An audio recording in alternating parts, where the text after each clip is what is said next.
بحیثیت پاکستانی شہری جہاں میرا رائٹ ہے کہ میں وزیر اعظم کی غلط پالیسیز پر اعتراض کروں، وہیں پر میرا فرض بنتا ہے کہ ان کے اچھے اقدامات کو سراہوں۔ اقوام متحدہ میں جو تقریر کی، جو الفاظ سب سے بہترین مجھے لگے، جہاں انہوں نے کہا کہ hope for the best and prepare for the worst, کہ اچھے کی امید رکھو اور بدترین حالات کے لیے تیار رہو، اور ساتھ ہی یہ کہا کہ دو ہی صورتحال ہیں، یا ہم سرنڈر کر لیں یا ہم شہادت دے دیں، یا ہم ہتھیار ڈال دیں یا پھر ہم جنگ لڑیں۔ اور تیسری بات انہوں نے کی کہ پھر ہم مسلمان ہیں، ہم لا الہ الا اللہ پہ یقین رکھتے ہیں، اللہ کے علاوہ کسی اور کے آگے جھکتے نہیں ہیں، اللہ کے علاوہ کسی اور کو معبود نہیں ٹھہراتے۔ اسی ایک جملے نے ہندوازم کی انٹرنیشنل لیول پہ نفی بھی کی اور کہا کہ ہم آخری حد تک جائیں گے۔ میں سمجھتا ہوں کہ یہی وہ جملے تھے جس کا یہ 22 کروڑ عوام انتظار کر رہی تھی، یہی وہ سٹیٹمنٹ تھی جس کا کشمیری عوام انتظار کر رہی تھی کہ کوئی تو معذرت خواہانہ رویے سے نکل کے ایک اسٹرانگ رپلائی آئے۔ اور میں کہنا چاہوں گا شاباش عمران خان، زبردست رسپانس، زبردست تقریر۔ اور ایک اور بات ساتھ میں ایڈ کرنا چاہتا ہوں، اقوام متحدہ کی قراردادوں سے اگر کشمیر آزاد ہونا ہوتا تو 72 سالوں سے مسئلہ کشمیر لٹک نہ رہا ہوتا۔ میرے اور آپ کے گھر پہ قبضہ کیا گیا ہے، اسے میں نے اور آپ نے ہی چھڑوانا ہے، پڑوس سے کسی نے آ کے اس کو نہیں چھڑانا۔ This is very crystal clear.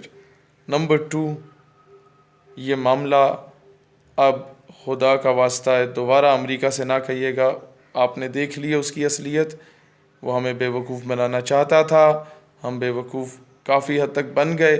وہ ہمیشہ سے مودی کا ساتھ دیے رکھا امریکہ نے، یا ہندوتوا لابی کا ساتھ دیے رکھا، جیسے اس نے اسرائیل کا ساتھ دیے رکھا۔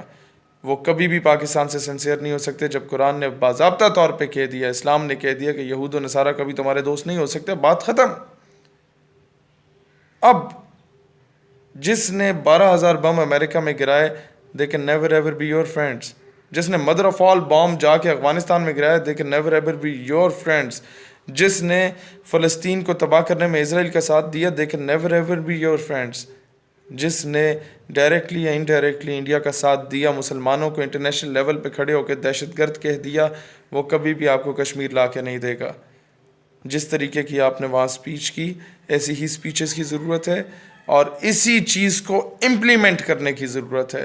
عوام کو اس وقت مورلی اس کا مورال ہائی رکھیں، عوام آپ کے ہمیشہ ساتھ دے گی اگر آپ واقعی عملی طور پہ اس پہ کام کریں گے۔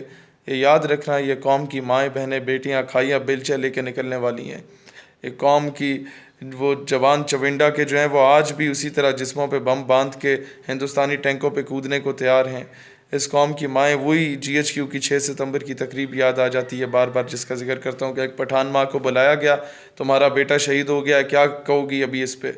وہ کہتی ہے میں سوچ رہا تھا کہ رو جائے گی کہ بیٹا بڑا یاد آتا ہے، لیکن کہتی ہے وطن شر خفا مشے، وطن پریشان نہ ہو، پٹھان مائیں زندہ ہیں جو اپنے بچوں کو تجھ پہ قربان کرنے کو تیار ہیں۔ ڈیرہ بگٹی کے 50,000 ٹرائبلز اب بھی جہاد کے لیے تیار ہیں، صرف ڈیرہ بگٹی بلوچستان کی بات کر رہا ہوں۔